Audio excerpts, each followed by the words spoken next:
and stuff like that. Yep, you're welcome, Brian. You're on, I think, the main. The extra hours. Yeah. I got the volume I down. can. In my house, It it's just hell. really depends on. Yep, got I her. gotta do the crutches in the What house. its sensitivity is. You know what, those things are such a huge, Turnaround time. I get my stitches out, next week So Tuesday, it or just from really tomorrow. depends. Then it's I'll very finally be able to use the different whole for thing, which make it even easier to move, because right now my leg sticks out so far. right? If I'm not careful when I can't make real tight Oh. turns, I'll hit the back of my foot and it will just light me up right through the head. Process that don't understand. So I had 9 screws and 2 plates put in my ankle for doing something similar. I caught the back of my heel on a step and rolled it. Beautiful. But yeah, you talk about the worst pain. I remember waking up, and that was before blockers and all these other. That was the worst pain ever. When you had to drill Did I through tell you a that, so they gave me a 72-hour nerve block, and they use lidocaine, well, a lidocaine derivative. Lidocaine doesn't work on You it. can do this here. It has no effect on That's the me. things to carry So through. my nerve block that was supposed to be 72 hours lasted a whopping 8 hours. Oh, is this you? And the worst time during surgery is the post 72 hours on bones. So they come out. Yeah, yep. We're good. This My life your is pretty name. miserable. He's confirmed. They swab you. When did this They ask happen? you Like 2 again, weeks? and then they- Almost 2 weeks post-op, like 2 weeks on Wednesday. Let's see what people have to So say. right around first, When you do it, tell me and I'll refresh so it. my nerve, first, second, whatever that first Saturday was, you're gonna meet. I know of a family where they went, filled all the paperwork, were in line, and they ran out of tests. I don't remember the issue, but they never were. Are you good with the Google, Kim? You You have to no Google up physical with, testing, and then they get the letter 2 weeks later, you're positive. Well, how can I be, you know, so that's why I'm just always suspicious. Yeah, I need to get my foot up, My brother was having trouble getting. Alright, pull you up for your, Chair on the other side? Yeah, can you just put it over here, I'll kind of do it sideways. I'm certified, but it was very small. Yeah, just kind of like this, just somebody can hold my. Certified. Right. So, you can't just Thank you. tell Question. someone, oh, do this. No, do you understand this? Do you understand? Do you understand the purpose you are taking? Right. Or the nasopharyngeal swab. You don't understand where you're sampling. You're gonna get a negative if you're not sampling the right location, absolutely.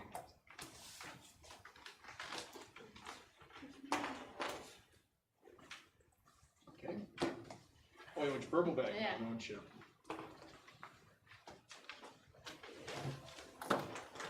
It might be a pandemic if you have 3 masks with you at a time.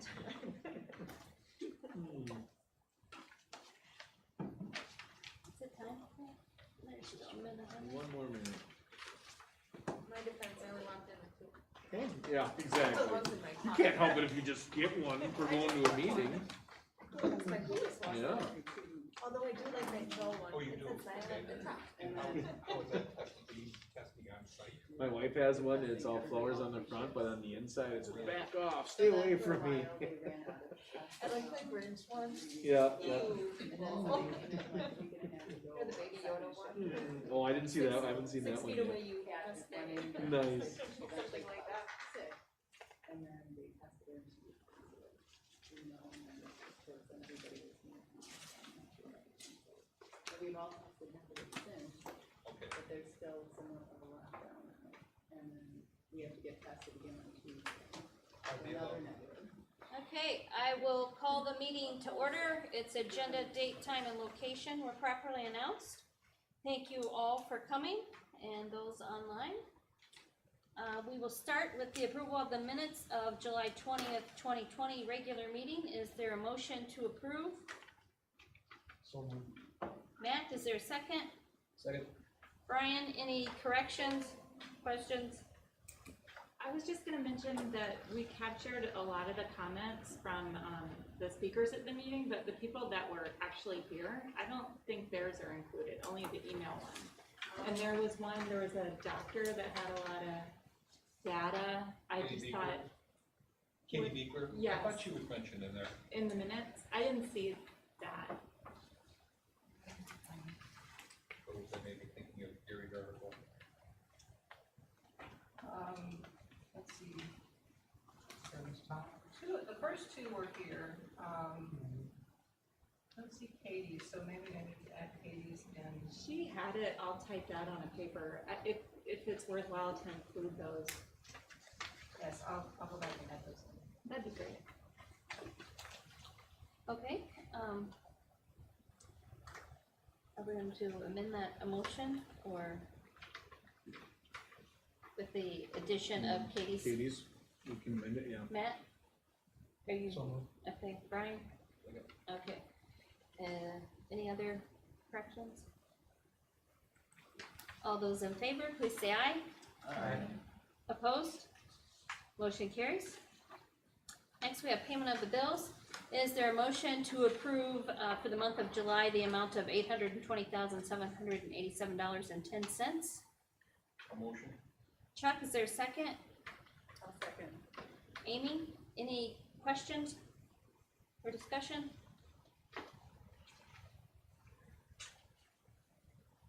All those in favor, please say aye. Aye. Opposed? Motion carries. The cash summary. Pretty standard here. I just want to bring everybody's attention. I think it's always when you have a community source and somebody that supports us, like the Career Foundation, that $114,000 for Industry 4.0.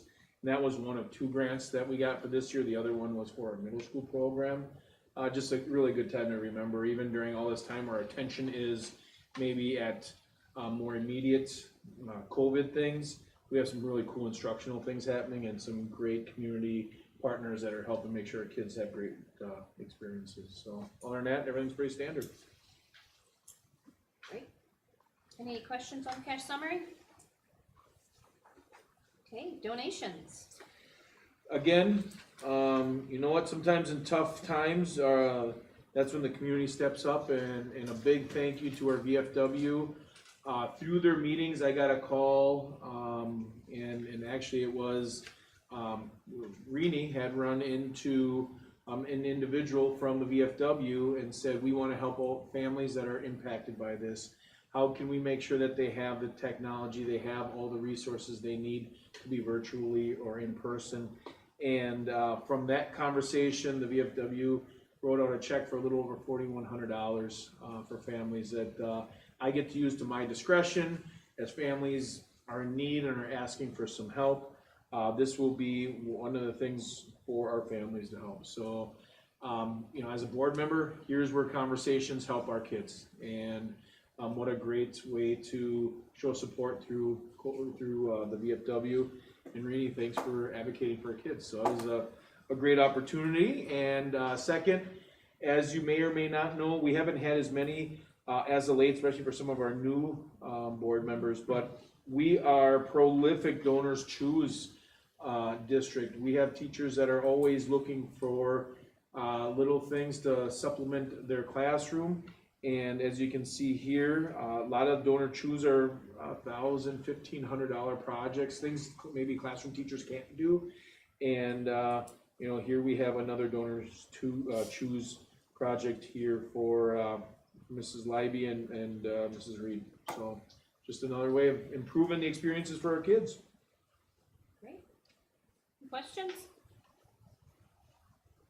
Great. Comments from the public. Do we have any comments from the public? We did not receive any. Did not receive any. And we only have one public? And Gary didn't sign that he's got any comments, so. Okay. Happy, we're good. And just as an update from the public, we do have the chat open. There's nothing on here, and we do have 10 people watching right now. So our virtual board meeting has another 10 that are somewhere out in the world watching. All right, building reports. Let's start with Susan.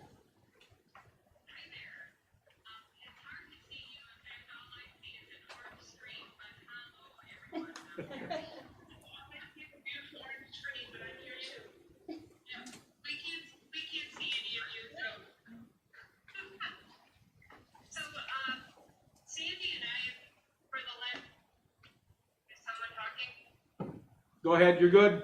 Oh, okay.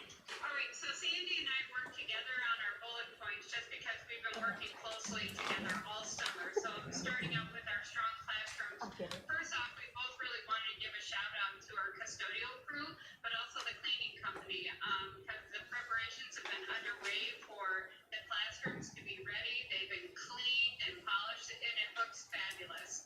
The lockers have been cleaned out, and I think that hasn't been done for a couple of years. So I just really, it looks fabulous, and all the classrooms are ready for our teachers to, when they start back next week, to get underway. So we're really excited about that. Our second point is that the teachers have been working very hard on completing the online class that we've been working on each week. This week will be the last week. It'll be the 8th week that the teachers are taking it. And I think when we talked earlier today, Mike, you can correct me, I thought we had about 80% almost completed with that digital course, really designed to help them be prepared for virtual learning as well as in-person learning, and how to do that blended learning to the best of their ability. So the teachers have been working really hard to be prepared for this upcoming school year.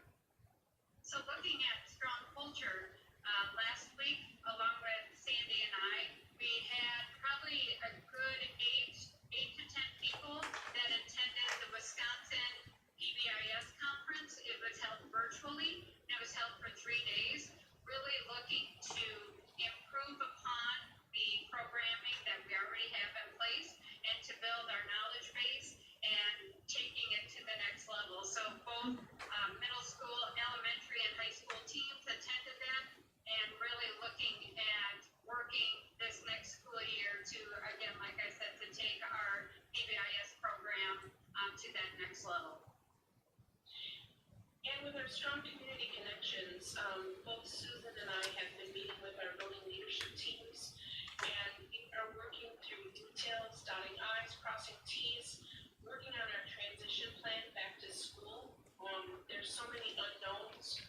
There's, we know we're going to come back to an educational slide like we've never seen before. How do we get ready for it? What do we need to do? And it's really great that a lot of these things have been incorporated into that designed course that we've been offering through Schoology to our staff this summer. A lot of video communications are being shared with families, focusing on what the choice options are and what our safety plan is. In fact, last week, Wednesday, Mike, Susan, and I held a Facebook Live event. Thank you to the feedback that we got from some board members, where we planned for an hour but lasted about an hour and a half of questions that parents had about what our school is going to look like and feel like when the kids come back on September 1st. So I think that was a very successful event. We're still working to communicate out on a regular basis what changes are happening, because they're still happening, and how our school is preparing for our students to be back in the building, if that's their parents' choice, on September 1st. I'd like to add one more piece. I didn't have the information ready at the time when we submitted it, but we ended our high school summer school credit recovery, and I have to say it was very, very successful, one of our more successful summers. We had 20 students that came every day for the 6 weeks, I think it was, or 5 weeks, and they came every day, and they completed 39 courses among 20 students. So really, bravo to the teaching staff, Amy Wohlers, Bart Epping, Jim DeBrew, Julie Hausner, Kevin Parker. I know I'm missing someone, but they really did a phenomenal job. So I just wanted to give a shout out and share that information with everyone. Any questions? Is this time? This would be a great time. Hey Susan, hey Sandy, how you guys doing? Can you hear me okay? All right. First, thanks for your guys' time, energy, and effort going back into preparing the plan for us to get back to school. Greatly appreciate it there. You guys have done a great job. The one question I had posed to me was around school lunches and how those were going to be structured. The question was, would they be held by each class attending lunch, or would they be broken up by, let's say alphabet, A through L eats at this time, and then, M through Z eats at another time, type of arrangement? So Susan, do you know how the two lunches at the high school are gonna be broken up? Oh, okay. When you first started speaking, we could hear you, but then it faded off and I couldn't hear the rest of it, so I apologize for that. No Yeah, worries. so how the two lunches that we worked out will be opposite academic resource. So there's going to be lunch one, where when the students go to their typical AR time, there's going to be a section of students that we're going to be lunching, and then when the students go to lunch, they flip-flop, and then they will be doing academic resource. So it's really tied with lunch and academic resource. And where that first lunch will be held, because middle school is actually lunching in the cafeteria, we're utilizing the high school commons. And we've already, Jim DeBrew and I, along with Amy, mapped out how many tables we can fit in there and the serving and all that. So we've got the logistics of all that worked out. So that first lunch will be in the high school commons opposite of AR. And I'll be sharing out that information this week in a parent newsletter as well as student communication. So Schedule. the important question is, how do I know if I'm on lunch 1 or lunch 2? Was it divided by geographic? Was it divided by last name, by grade? How did we make the decision between lunch 1 and 2? Oh, sure, that's a good question. Unique to this coming school year, one of the choir classes, chamber chorale, is actually going to be meeting during academic resource. So all of those students, it's a large chorale, chamber chorale. They're going to be part of lunch 1, and we can fit up to, if memory serves me, it's about 60 kids in the high school commons. And so then there was just a hand pick of other kids based on when we looked at the kids that were in the chamber chorale, what grades they were. Then we just took some kids to help supplement a grade level, so that way they were all at one grade level. Because on Wednesdays we also do AR lessons, so we wanted to make sure that we had ample students to make those lessons purposeful. So that's how that was decided. So it's kind of by class. What classes you have at that time is how you'll decide, and those will come out. Okay. And during the regular lunch, we're going to be utilizing both locations, the cafeteria and also the high school commons. And really, we're just looking at vicinity. What classes, AR classes, are closer to the high school commons? They're just going to go lunch there. So that's how that's decided. Excellent, thank you.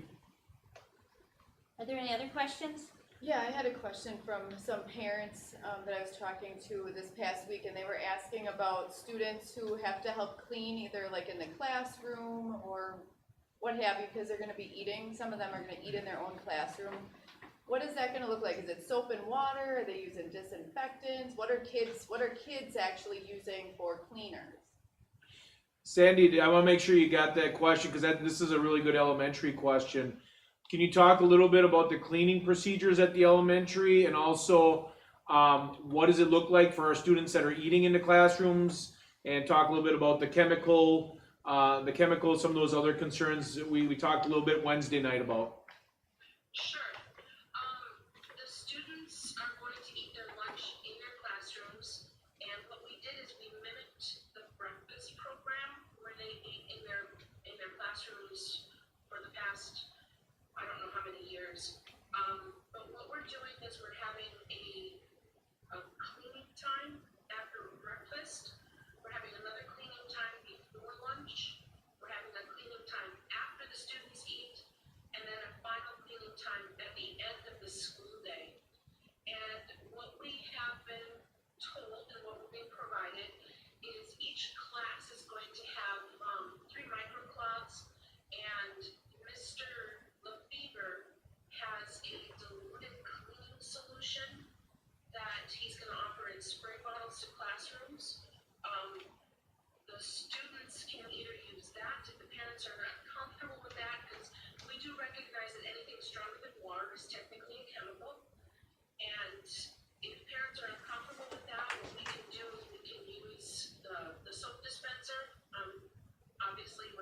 suds on the whole room. But we can use the soap dispenser and the microfiber cloths, and the students are basically gonna be responsible for cleaning up the flat surface where they eat. And part of the instruction in the first couple of weeks as we set expectations, which is a typical part of moving around the school year, is we're gonna have students take a little bit more responsibility for the space that they eat in and the space that is theirs. So they're gonna help keep their space clean, and we do have some alternative ideas. As a matter of fact, some of the teachers have chosen to use more green products to clean their classrooms. We will be in communication with parents who are concerned. In the past, students have used Clorox White, which have been on class lists, and it's really not come to our attention as an issue in the past. I know those are hard items to find right now, so we're gonna rely heavily on a diluted spray that Mr. Lefevre has procured for us, and microfiber cloths. And what we ask the teachers to do is to return the microfiber cloths to the boiler room at the end of each school day. We've got 3 cool ones, then they handle them where the cloths will be washed, and they will be able to replenish their diluted cleaning solution when that bottle goes low as well. So parents are welcome to give us feedback on whether or not they're comfortable with that. Obviously, it's probably less chemically enhanced than the Clorox White that we've been using in the past, but we will make exceptions for parents that are uncomfortable with it. And we even talked about buying some disposable gloves, kind of like you would have at like a Booster Club hot dog robbers sale, so that kids can safely clean their areas. But again, we're trying to instill a little bit more responsibility for maintaining the sanitariness, if that's even a word, of the area where the student is going to be eating, and taking pride in their space in their classroom. Okay. Any other questions? Thank you. Next, we have board committee reports, buildings and grounds. I don't know who's in charge of that. Who's in charge of that? Nobody wants to admit it. You 3 guys are together and you don't want to admit who's in charge. I'll put it on Brian. Yeah. Sure. Throw 'em under the bus. Looks like you already got thrown under the bus, actually. I've got it written down as Chuck. Yeah. Oh, Oh, there you go. We were presented, Wayne from Clockworks, a proposal to put in a hardware software system to monitor our electricity use that would help us become more efficient with the electric company and time of use for our energy. We would probably be about going the second school around to use this system. The average savings is thought to be 15–20% is what they think. The initial cost to us is $0. There's probably be about a $4,000 upfront cost that they will pay, but they will take off of our savings. We essentially will be splitting a 50-50. Say our bill is $10,000 a month, and we save $1,500. We'll split that $750 each way, if I understood it correctly. That's correct, yeah. So that was presented to us, and as a committee, we all kind of agree it seems like a win-win for us. It's a 2-year contract, Yeah. as I recall. I think that was the bulk of it. Yeah, I mean, it's how the electric company charges us is they look at peak hours and then usage, and then they extrapolate that over. And what this software is artificial intelligence that give us more data on how we're using our electricity, putting some hardware behind our meters. So, I don't know how you do it at home, but when I get a bill, I just pay the bill, and I just have to believe the electric company is charging us what they should be. This is a way to make sure that we're getting charged right, finding ways to alter our usage. And the nice thing is it doesn't cost us a penny. Again, the community, this is that community group that we meet once a month. This was an opportunity brought to us from a community member, said, hey, I know only a few districts are doing this. We know Random Lake's always at the front edge. What do you think about this? here's another opportunity. It costs us nothing and could save us anywhere from, you know, $1,000 a month, which for no upfront cost, hey, we'll take $12,000. So that's what we'll do. It's a 2-year commitment, and after 2 years, we'll see if it saved us anything, but at the very least, we'll have more data about how our energy usage looks in different parts of the building. So how do they figure that we save on time of use if normally the peak hours are when we're here? So peak hours it's not so much, it's, peak hours can happen if you turn all 3 air conditioning units at the same time, that can spike it. So what artificial intelligence does is, and our guys do a fantastic job of this already, you turn on one air conditioning unit, and then the other air conditioning unit, and then the other air conditioning unit. But this software actually takes into consideration outside temperature, weather, and then make sure that the condensers for the air conditioners don't turn on at the same time, because any one time that spikes. And at the electric company uses, how they figure out your rate is they find where you use the 15-minute increment that you use the most energy, and then that's what they use to base your whole entire month's bill. So what this does is pull that peak down. Can we get that at home? I'm sure we can talk to Wayne and see how it I'm works, just so, gonna shut everything off. yeah. Shut it You off. don't use enough to make it worthwhile, I think, is what he would tell you. Yeah. But years ago, the electric company used to have a time to use little meter they would put in, this is 20 years ago, so you wouldn't So it's much have different it. than that now. It's much more advanced, I think. So it talked about pushing smart control signals to the building equipment. How compatible is our building equipment with this technology? Will we have to make any other changes?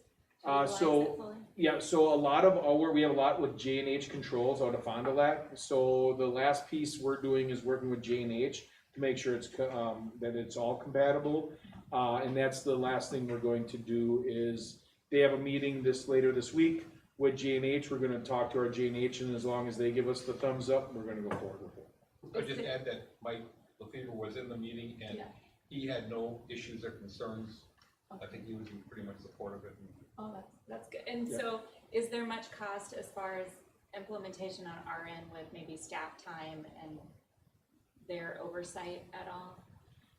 No, Okay. none at all, besides, hey, don't turn this air conditioning on at this time, or what we'll be looking at, and we'll bring it back to the facilities committee. Through this data, if we find, hey, maybe another control mechanism here could help bring down costs more, then there could be other investments, but those investments would tie back to more savings. So, Great, sounds good. The next one we had was committee of the whole just before this meeting, and, we'll actually probably be discussing that next. So, the acceptable metrics for pertaining face-to-face instruction. Are you speaking to that, Mike? Or we're just, the consensus of, what came out of the meeting just before this one was that the board is in favor of staying open, going with the decision, from last month, that we wanna stay open, and, we will use all information available to us, which includes the county guidelines, state mandates, guidelines, the science, parents. It's your choice to send your kid to school, and we're just gonna be monitoring it weekly and just go from there. That was the board's consensus. Anything else on that? Okay, great. September 1. Woo. here we go. The approval of the Clockworks that we were just discussing. So, And I guess I would want the motion to read that, approval as long as J&H gives their thumbs up later this week. And, that would be the motion we'd be looking at for that. okay, is there a motion? I would put forward the motion. Chuck, is there a second? Second. Brian, any further questions or discussion? All those in favor, please say aye. Opposed? Motion carries. The approval of the handbooks, we have high school, middle school, and elementary handbooks. Is there a motion to approve the handbooks? Jennifer, is there a second? I'll second. Matt?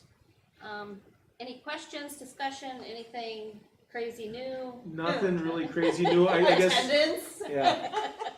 And I know, Sandy, I know you put a lot of time, anything crazy new on the handbooks that, the board should know about? No, you're on mute. A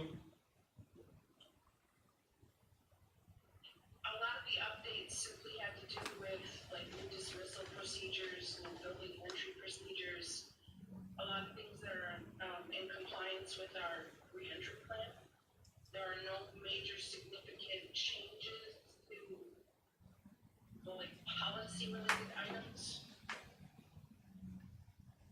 Perfect. I don't think there are any that are significant, there are changes that relate to policy. Okay, Thank you. great. Any other questions or discussion? All those in favor, please say aye. Aye. Opposed?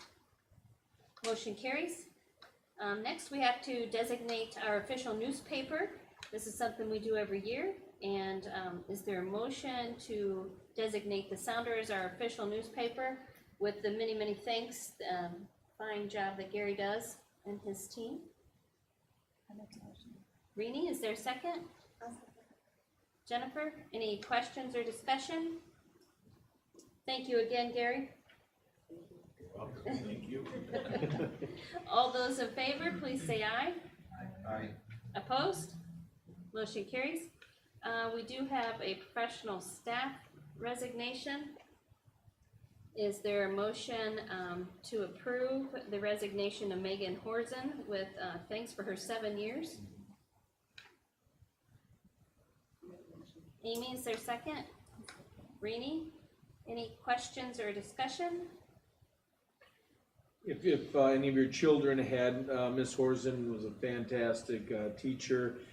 She's going back to where she graduated from, so we wish her all the best of luck. It's always hard to keep our staff from going back home. So we're fortunate to have another great person behind her that's coming, but many thanks to Megan. Where is she going to with this? She's going to Sheboygan Area School District, so.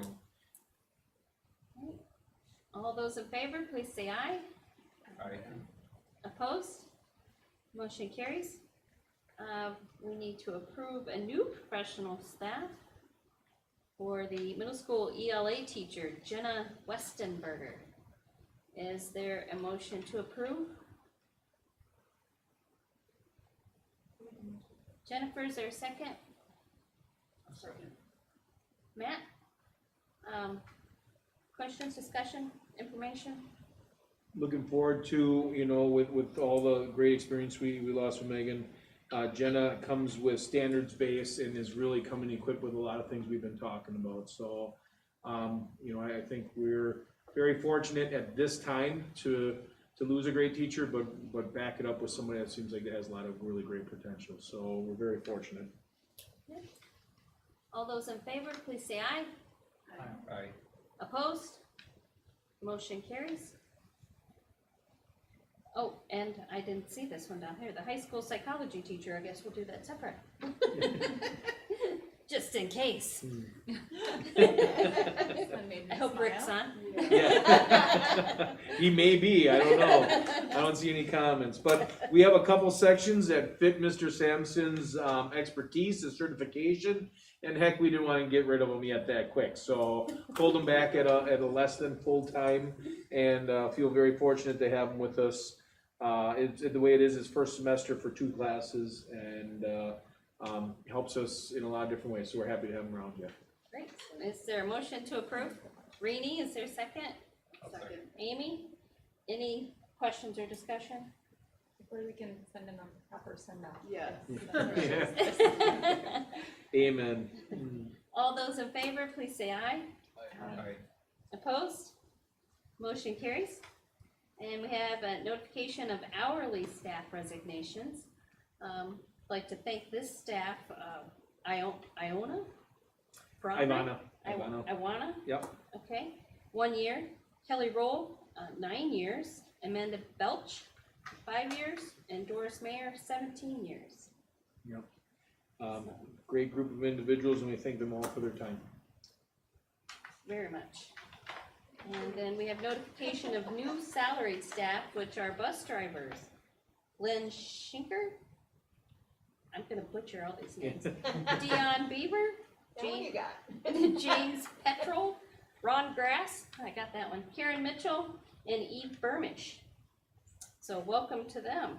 And are all of these past bus drivers, or some of them? Or All of them are experienced bus drivers, so, and I know there was a question about the salary. Who had the question on the salary piece? Kim, can you help me? Why did we, as far as calling them salaried staff, is there, help me why we use that as the nomenclature for this group? Because they used to be called at will, and that's kind of contradictory. Okay. So salary is a more correct term, so we have professional, salary, and hourly. Okay. I guess I thought they But were wouldn't gonna be these be hourly. hourly? They are hourly, but they're in the salary that, They receive a salary, they're not at will, they have a Well, contract. It's government? Did we just say that? it's governed, yeah, so we have I three think we can understand that. classifications. Even though they're in the salaried classification, they aren't salaried, they will be hourly. It's where they fit into the three classifications. They're not, the other two, it's. Bus drivers are not in our support staff, Right. hourly staff, structure. And they're not they're not professional staff, What's that? so. They get paid by route. By route. So not by hour, well, by hours on a route. So, to be honest with you, the classification 2 years ago was suggested to be changed from at will to salaried, because at that time, that classification had all salaried employees. And now with using this classification, maybe we'll have to find a new way to classify this group. So it's more of a title than it is anything else. Okay, you guys work on that. Yeah, We're exactly. good. But no, when I see this, I can see where the question came Right. from. So they're in the salary classification, but they're hourly. All right, then we have notification that the golf program is on probation. So we need to get some more golfers out there. And we have the addition of esports as a school activity. So they have met all their requirements, so now they're an official off of probation Yes, activity. yes. And, and we have Coach Itzen here. We also have Coach Holzer that have been working with the esports for multiple years. Actually won state in our first year. And how many kids we have signed up, Lee, for next year? I don't know for next year. Last year we had 24 kids in the program. Nice. So they have done a great job in really hitting a group of our students that some of these students aren't in other groups, aren't in other sports. So it's a really great niche that we have. I'm ignorant as to what this all involves. Can someone just give me a little background on what does esports incorporate, or how many different classifications? Yeah, it's playing video games against other schools. Are there defined video games or just? Yeah, so I'll answer. So I'm having a hard time with this, but I guess. no, that's fine. So there's a state association that sets what games we play, and they're all team competition based. And so we, as an association, have kind of defined what games, and most of them are games that colleges are actually giving scholarships for. So we're kind of doing this to not only get these kids in able to do some stuff for school spirit, that sort of thing, but also to hopefully give them a pathway up to possibly getting scholarships and going to class. In fact, we have 2 randomly graduates who are on the Lakeland University esports team this year. But they, it's games that we have looked at that we know schools aren't going to have a problem with, so they're all teen or under, and they're all ones that we work with about you know, teamwork and, strategy and that sort of thing, so we use it to, you know, also use it to do some education pieces too, so, and we, you know, different schools are at different levels, but we've been doing pretty well the last couple years, and are hoping to keep moving on and keep growing, so. And if we look at the, oh, go ahead. Well, just like specific, are we talking like team, like baseball, like Madden football or basketball? What, I don't know. It's games you, what are the 3 games? I'll see if you Well, recognize I'm not any of engaging, them. I have Yeah. no idea. We have, let's see, League of Legends, which is team-based, like, almost like King of the Hill.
If you also don't hit those numbers next year, then we would be looking for, you know, a volunteer position as opposed to, so not necessarily getting rid of the program, but when does it trigger a paid advisor versus, you know, well, we just have a couple kids, we can still sign up, but, you know, where do we hit?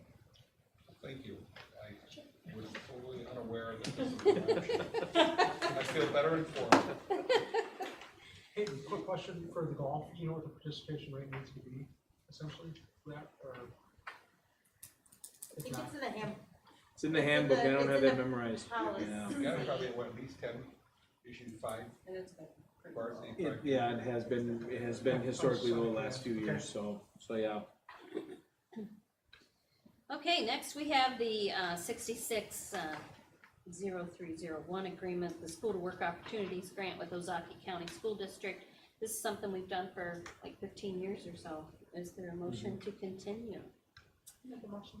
Jennifer, is there a second? Rini?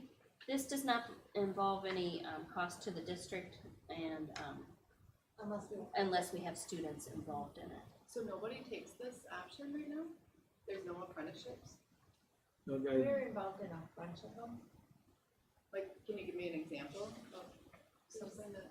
So we have apprenticeships and co-ops, and they're open both in Ozaki County and Sheboygan County. Unfortunately, a lot of these experiences follow county lines, which are actually, it's good for our students because they can go to either one of the opportunities. And I think historically, the apprenticeships, there's fewer that go to Ozaki County than Sheboygan County. But apprenticeships are 452 hours. There's some really intense expectations for those kids, for those students that know that's what they want to do. It's fantastic. But then kind of a apprentice light is a co-op option that allows students to do the same thing, but in only 90 hours instead of 400. So trying to find different students at different places fit their different needs. So I know I heard Julie had said last week, there's some students that have some gaps in their schedules. Doing a co-op would be a fantastic way to take what you learn in the classroom and apply it somewhere out in the community. So always trying to find ways to really apply what we got here into the real world, that Redefine and Ready stuff. I think this one, we don't historically have a lot of kids in. I think it's, maybe we'll find a child that has it for a couple of years and then we don't, but at least there's no cost to us, so kind of one of those, you know, why wouldn't you at least approve it? Right. Just to have that.